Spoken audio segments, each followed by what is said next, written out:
9 அதிகாரங்கள் நம்ம பார்த்துருக்கோம். நமக்கு தேவையானது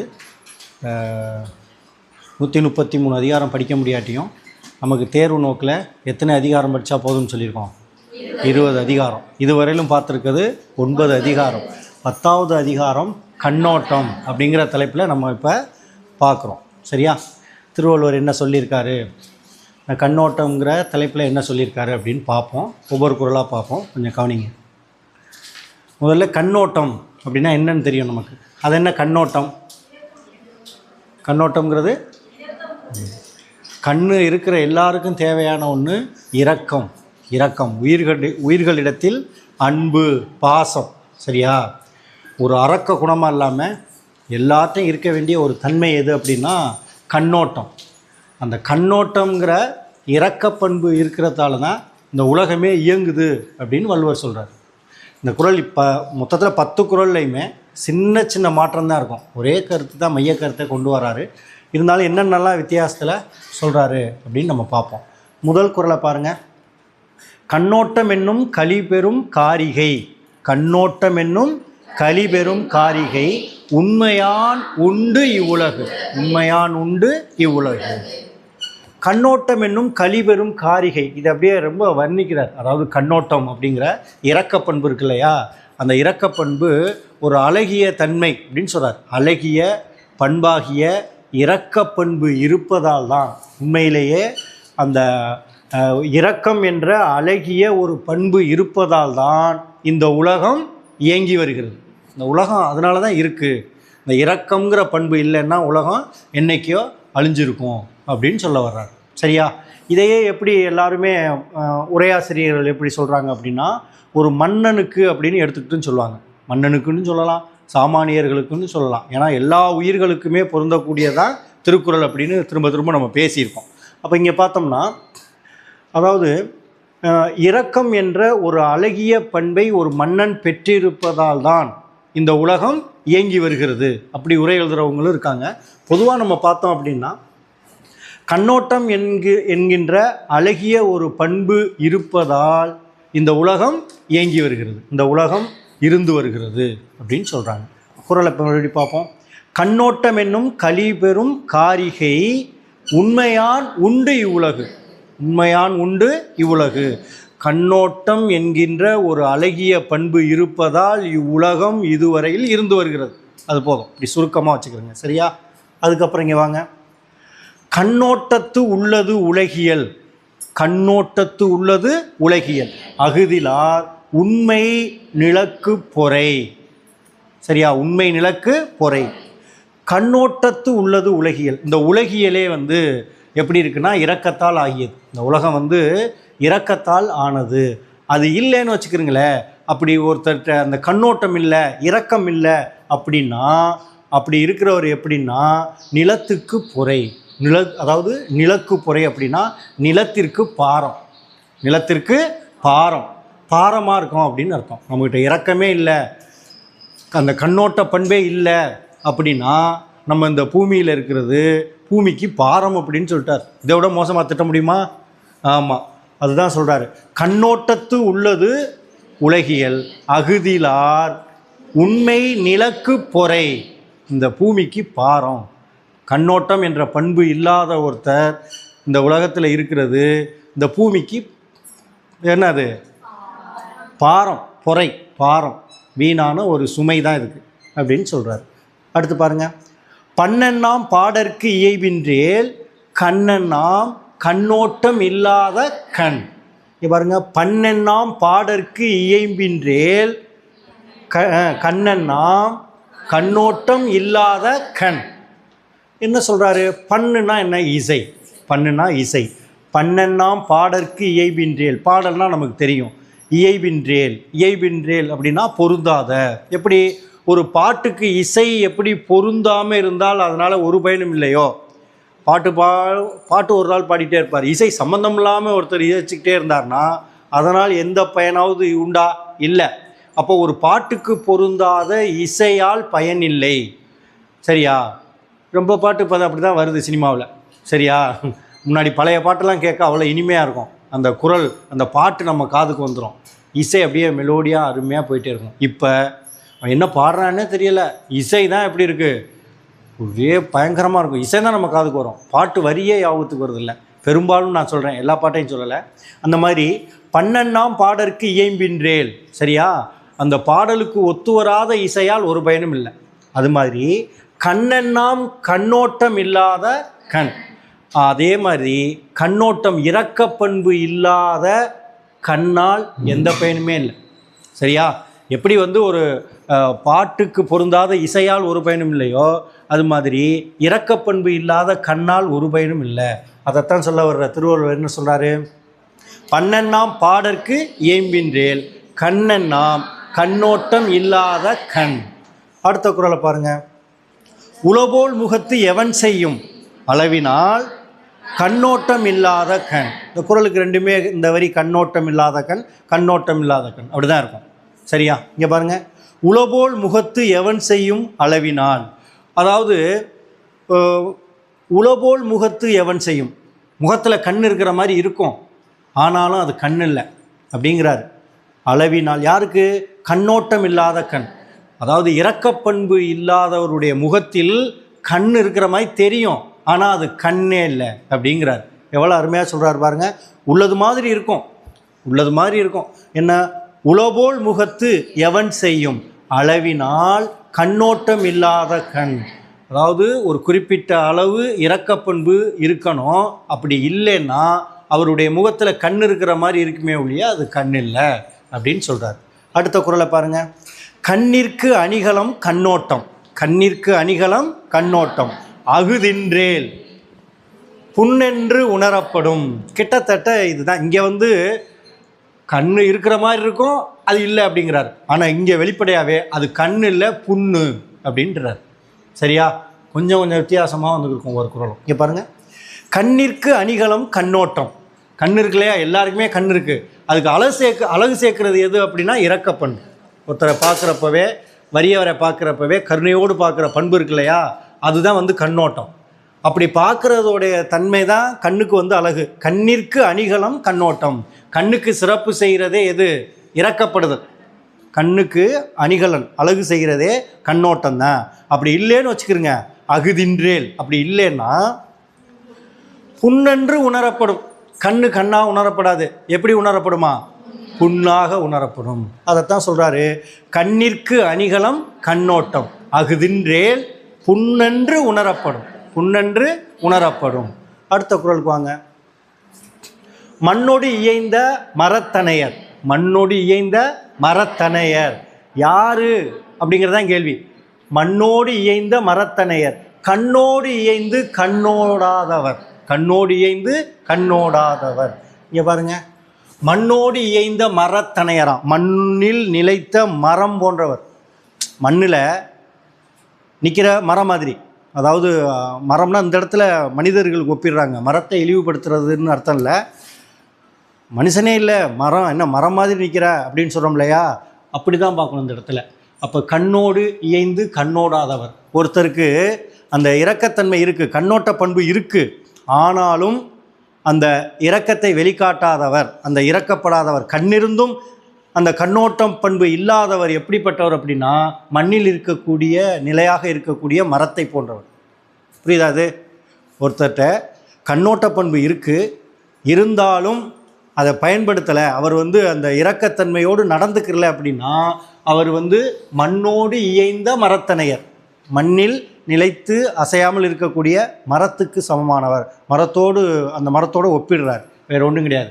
மண்ணோடு இயைந்த மரத்தனையர் கண்ணோடு இயைந்து கண்ணோடாதார், கண்ணோடு இயைந்து கண்ணோடாதார். அவருக்கு இரக்கப்பண்பு இருக்குது, அந்த இரக்கப்பண்பை வெளிக்காட்டாதவர், அதான் இயைந்து, கண்ணோடு இயைந்து கண்ணோடாதார், கண்ணோடாதவர். இங்கே பாருங்க, கண்ணோடுனா இரக்கப்பண்பு, அந்த இரக்கப்பண்போடு இணைந்து அந்த இரக்கப்பண்பை பயன்படுத்தாமல் அதான் கண்ணோடாதவர், அந்த இரக்கத்தன்மையை காண்பிக்காதவர் அப்படின்னு தான் அர்த்தம். அப்போ மண்ணோடு இயைந்த மரத்தனையர் யார் அப்படின்னு கேட்கலாம். வள்ளுவர் வந்து மண்ணோடு இயைந்த மரத்தனையர் என்று எவரை குறிப்பிடுகிறார்? அவர்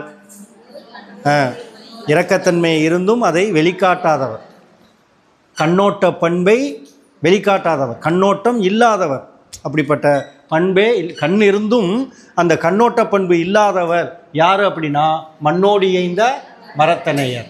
அடுத்து வாங்க. கண்ணோட்டம் இல்லவர் கண்ணிலர். கண்ணோட்டம் இல்லவர் கண்ணிலர். கண்ணுடையார் கண்ணோட்டம் இன்மையும் இல்.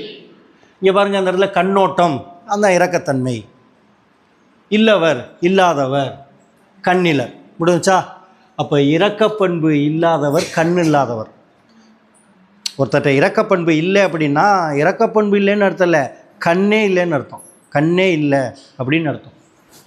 கண்ணுடையார், இது கண் இல்லாதவரை பற்றி சொல்கிறாரு. யாருக்கு கண் இல்லை அப்படின்னா கண்ணோட்டம் பண்பு இல்லாதவருக்கு கண் இல்லை. சரி, கண்ணுடையவர், சரியா? கண்ணுடையவர் யார் அப்படின்னா கண்ணோட்டம் இன்மையும் இல். அப்போ அந்த கண்ணோட்டம் இல்லவர் கண்ணிலர், அந்த இரக்கப்பண்பு இல்லாதவருக்கு கண்ணே இல்லை. கண் இருக்கிறவருக்கு இரக்கப்பண்பு இருக்கும். புரியுதா? இந்த இடத்துல கம்பேர் பண்ண முடியுதான்னு பாருங்கள். கண்ணோட்டம் இல்லவர் கண்ணிலர், கண்ணுடைய கண்ணோட்டம் இன்மையும் இல். இல்லாமல் இல்லை, இல்லாமல் இல்லை அப்படின்னா என்ன அர்த்தம்? இருக்குன்னு அர்த்தம். அவ்வளோதான். இல்லாமல் இல்லை அப்படின்னா இருக்குன்னு அர்த்தம். புரியுதான்னு பாருங்கள். கண்ணோட்டம் இல்லவர் கண்ணிலர், அந்த இரக்கத்தன்மை இல்லாதவருக்கு கண்களே இல்லை. இல்லை, சரியா? ஆனால் இரக்கத்தன்மை உடையவருக்கு அந்த கண்ணோட்டம் பண்பு இல்லாமல் இல்லை. கண்ணோட்டம் பண்பு இல்லாமல் இல்லை. நம்ம படிச்சிருக்கோம், 2 இடத்துல நெகட்டிவ் வேர்டு வந்தால் அது பொருள் என்ன? பாசிட்டிவ். பொருள் மாறா எதிர்மறை. பொருள் மாறா எதிர்மறை. நேற்று மழை பெய்யாமல் இல்லை அப்படின்னா என்ன அர்த்தம்? மழை பெஞ்சிச்சுன்னு அர்த்தம். நேற்று மழை பெய்யாமல் இல்லை அப்படின்னா மழை பெய்தது அப்படின்னு அர்த்தம். சரியா? நேற்று பள்ளிக்கு நான் செல்லாமல் இல்லை. செல்லாமல்ங்கிறது ஒரு நெகட்டிவ், அடுத்து இல்லைங்கிற ஒரு நெகட்டிவ். 2 நெகட்டிவ் வேர்டு ஒரு சென்டென்ஸில் வந்துச்சுன்னா பொருள் நேர்மறையாக இருக்கும். அது மாதிரி தான் இங்கே பார்த்தீங்கன்னா கண்ணுடையாரை பற்றி சொல்கிறாரு. கண்ணோட்டம் இன்மையும் இல், அந்த இரக்க பண்பு அவற்றை இல்லாமல் இல்லை அப்படின்னா என்ன அர்த்தம்? இருக்குன்னு அர்த்தம். இந்த இடத்துல குழம்பிக்கக்கூடாது, சரியா? அப்போ குறளை பாருங்கள். கண்ணோட்டம் இல்லவர் கண்ணிலர், கண்ணுடையார் கண்ணோட்டம் இன்மையும் இல். அடுத்த குறளுக்கு வாங்க. கருமம் சிதையாமல் கண்ணோட வல்லார்க்கு. கருமம் சிதையாமல் கண்ணோட வல்லார்க்கு உரிமை உடைத்து இவ்வுலகு. இந்த உலகு யாருக்கு உரிமை உடைத்து அப்படின்னு கேட்டால் கருமம் சிதையாமல் கண்ணோட வல்லார்க்கு. கருமம்னா செய்யக்கூடிய கடமை, அந்த காரியம், அந்த கரெக்டாக செய்யக்கூடிய அந்த காரியம் சிதையாமல் இருக்கணும். அந்த காரியத்திலிருந்து மாறாமல் யார் ஒருத்தர் செய்கிறாரோ அவருக்கு, அப்படிப்பட்ட வல்லவருக்கு, அப்படிப்பட்ட மன்னருக்கு அப்படின்னு கூட எழுதுகிறாங்க. சரியா? அப்படிப்பட்ட மன்னருக்கு இந்த உலகம் உரிமை உடையது. இந்த உலகம் உரிமை உடையது. இந்த உலகம் யாருக்கு உரிமை உடையதாக திருவள்ளுவர் சொல்கிறார் அப்படின்னா கருமம் சிதையாமல் கண்ணோட வல்லார்க்கு. கருமம் சிதையாமல் கண்ணோட வல்லார்க்கு. இங்கே கருமம் அப்படிங்கிறது தான் செய்யக்கூடிய செயல், தான் செய்யக்கூடிய கடமை அப்படின்னு வச்சுக்கிறோங்க.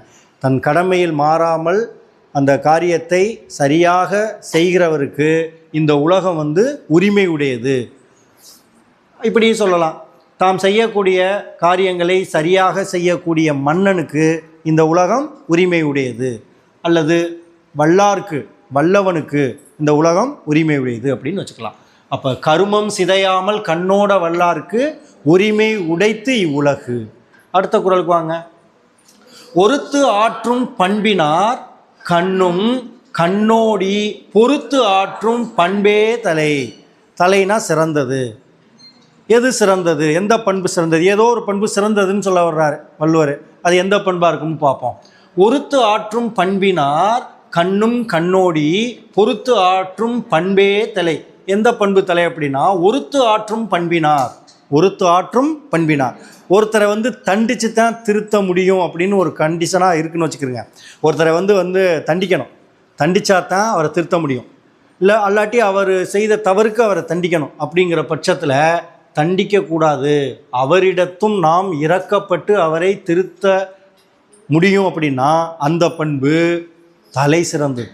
எந்த பண்பு தலை சிறந்தது? ஒருத்தரை தண்டித்துத்தான் திருத்த வேண்டும் என்ற நிலையில் இருந்தபோதும் அவரை தண்டிக்காமல் கண்ணோட்ட பண்பை காட்டி, அதாவது இரக்கத்தை காட்டி அவரை திருத்தும் அந்த பண்பு தான் என்னது? தலை சிறந்தது. புரியுதா இது? ஒருத்துனா தண்டித்து, ஒருத்தாருக்கு ஒரு நாளே இன்பம், பொறுத்தாருக்கு பொன்றும் துணையும் புகழ், படிச்சிருக்கோம்ல? அந்த ஒருத்து தண்டித்து. ஒருத்து ஆற்றும் பண்பினார் கண்ணும், தண்டித்துத்தான் அவரை திருத்த வேண்டும் என்கிற நிலைமையிலும் கண்ணோடி பொறுத்து ஆற்றும். கண்ணோடினா இந்த இடத்துல கருணை காட்டி, அதாவது இரக்கம் காட்டி, சரியா? கண்ணோட்டம் படிக்கிறோம்ல, அதுதான். கண்ணோடி பொறுத்து, பொறுமையாக இருந்து அவரை திருத்தக்கூடிய பண்பு இருக்குல்ல, அந்த பண்பே தலை சிறந்தது. புரியுது இல்லையா? ஒருத்து ஆற்றும் பண்பினார் கண்ணும், கண்ணோடி பொறுத்து ஆற்றும் பண்பே தலை. அடுத்த குறளுக்கு வாங்க. பெயக்கண்டும் நஞ்சுண்டு அமைவர், பெயக்கண்டும் நஞ்சுண்டு அமைவர், நயத்தக்க நாகரீகம் வேண்டுபவர். நயத்தக்க நாகரீகம் வேண்டுபவர் அப்படின்னா யார் அப்படின்னா, அந்த கண்ணோட்டம் அப்படிங்கிற பண்பை கண்ணாக கொண்டவர், கண்ணோட்டம்ங்கிற பண்பை குறிக்கோளாக கொண்டவர், இல்லாட்டி அதை விடாமல் கடைபிடிக்கிறவர் எப்படி இருப்பார் அப்படின்னா, இப்படி தான் போகணும். இங்கேருந்து மீனிங் போகிறோம் பாருங்கள்.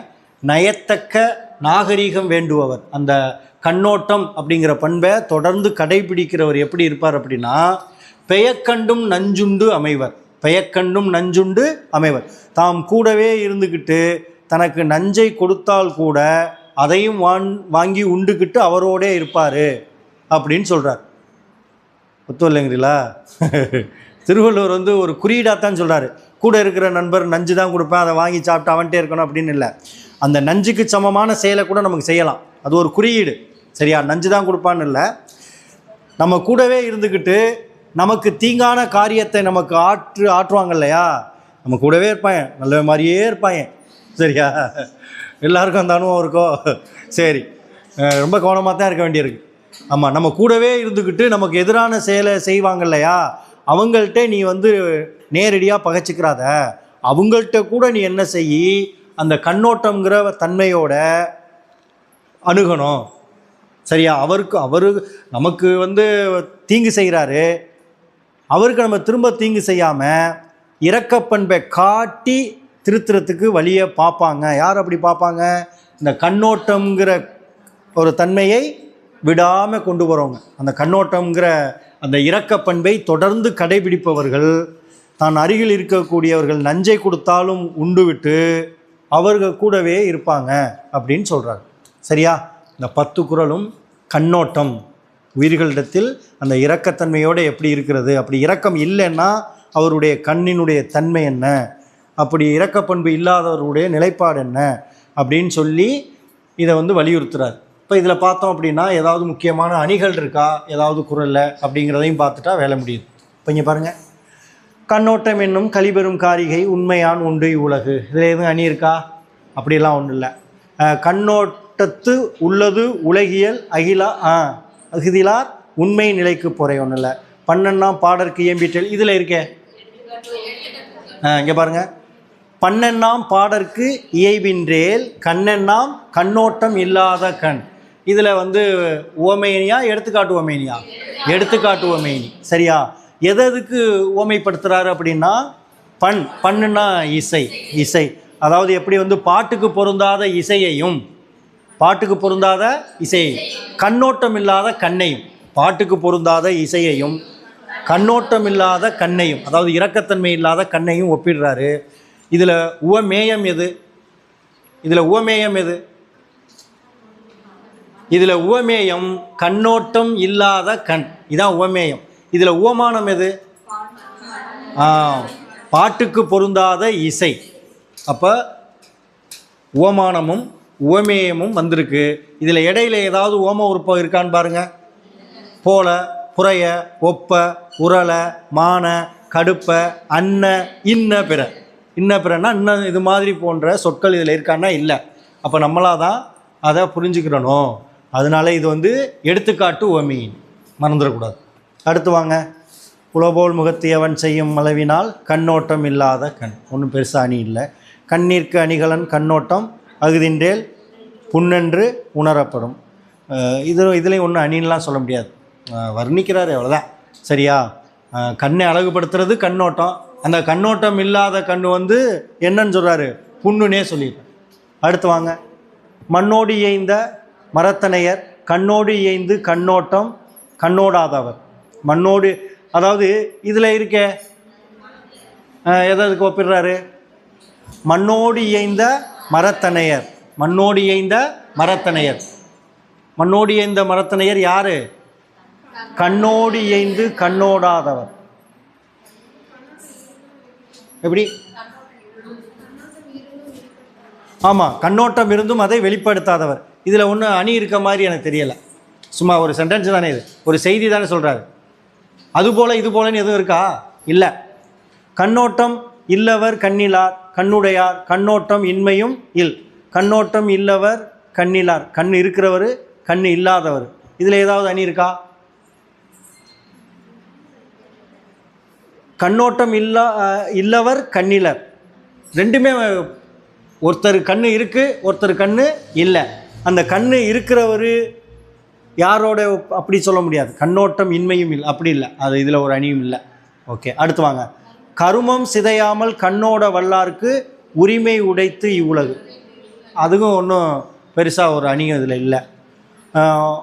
ஒருத்தாற்றும் பண்பினார் கண்ணும் கண்ணோடி பொறுத்தாற்றும் பண்பே தலை. இதுலேயும் ஒன்றும் அணிநயம்லாம் சொல்ல முடியாது. பெயக்கண்டும் நஞ்சுண்டு அமைவர் நயத்தக்க நாகரிகம் வேண்டும். இதெல்லாம் அந்த கண்ணோட்டமுடைய தன்மையை தான் சொல்லுது, அணிகள் இல்லை. அதோட தொடர்ந்து வந்து இதில் தொடை நயம் இருக்கா அப்படின்னு பார்த்தா அதுவும் வேலை முடியுது.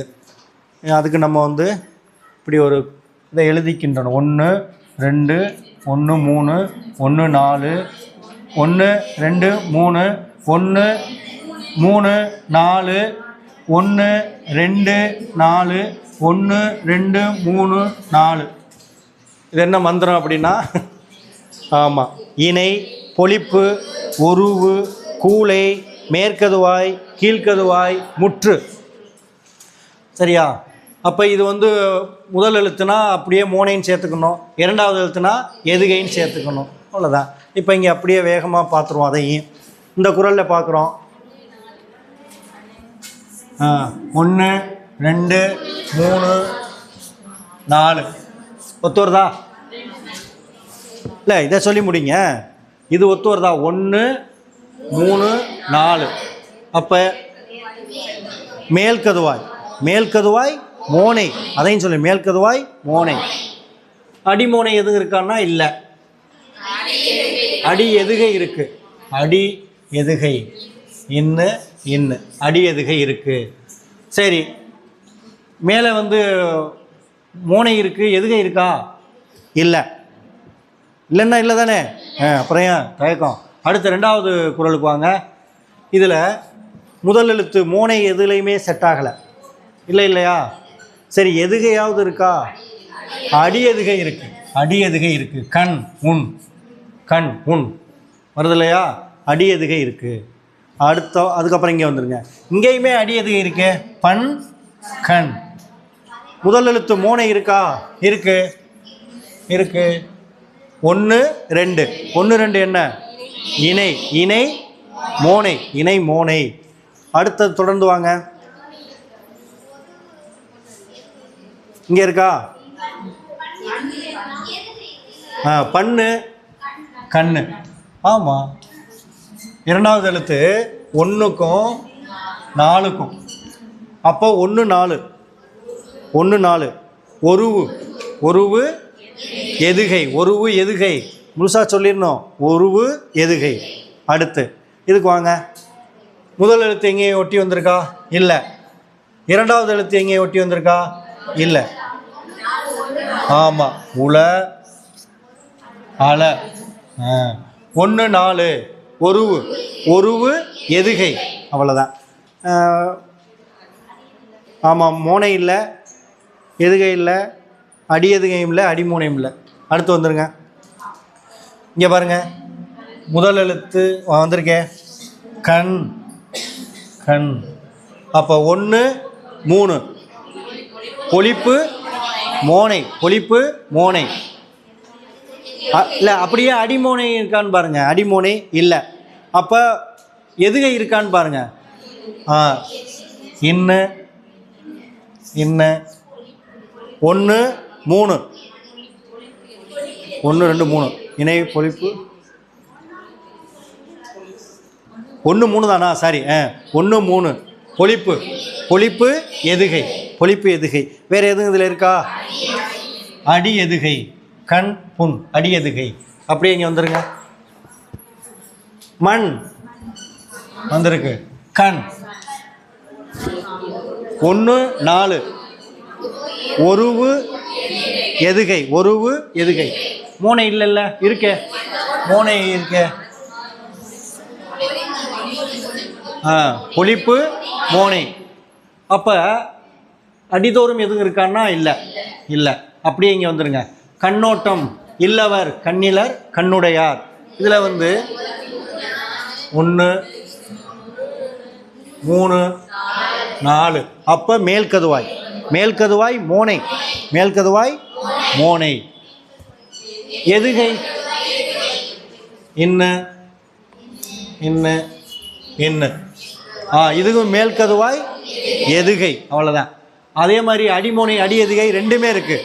இங்கே பாருங்கள், அடி மோனை இருக்குது, அடி எதுகையும் இருக்குது, ரெண்டுமே இருக்குது. அதுக்கப்புறம் இங்கே வாங்க. கருமம் கா 1 3. எந்த சாக்யூஷன் இல்லை. ஆமாம். பொழிப்பு மோனை. அப்படியே எதுகை இருக்கா? இல்லை. அடிமோனை அடி எதுகை இல்லை. சரி, இங்கே வாங்க. ஒருத்தாற்றும் பண்பினார் கண்ணும் கண்ணோடி. அடி எதுகை இருக்கா? அடி எதுகை இருக்கா? ஆமாம் இருக்கு இருக்கு. அவ்வளோதான், அது ஒன்று தான் இங்கே இருக்குது. அடுத்து இங்கே வாங்க. பெயக்கண்டும் நஞ்சுண்டு அமைவர் நயத்தக்க நாகரிகம் வேண்டுபவர். முதல் எழுத்து எங்கேயும் ஒட்டி வரல, இரண்டாம் எழுத்தும் ஒட்டி வரல. இருக்கா? ஓ பெய யா வெரி குட். நய பெய நய 1 4 உருவு எதுகை. அவ்வளோதான். ஓரளவு கிட்டத்தட்ட எல்லாத்தையும் நம்ம வேகமாக பிடிக்க முடியுதா? தொடர்ந்து ப்ராக்டிஸ் தான், பயிற்சி தான்.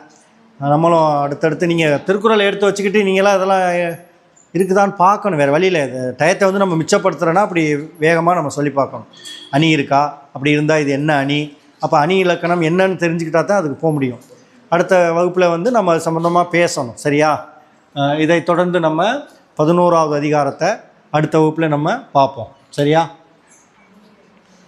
இப்போ நம்ம வேறு ஏதாவது சயின்ஸ் பார்ப்போமா? சயின்ஸுனாலே தான் நமக்கு வேணுமே. 5 மார்க் இருக்கே. உள்ள உட்காருங்க.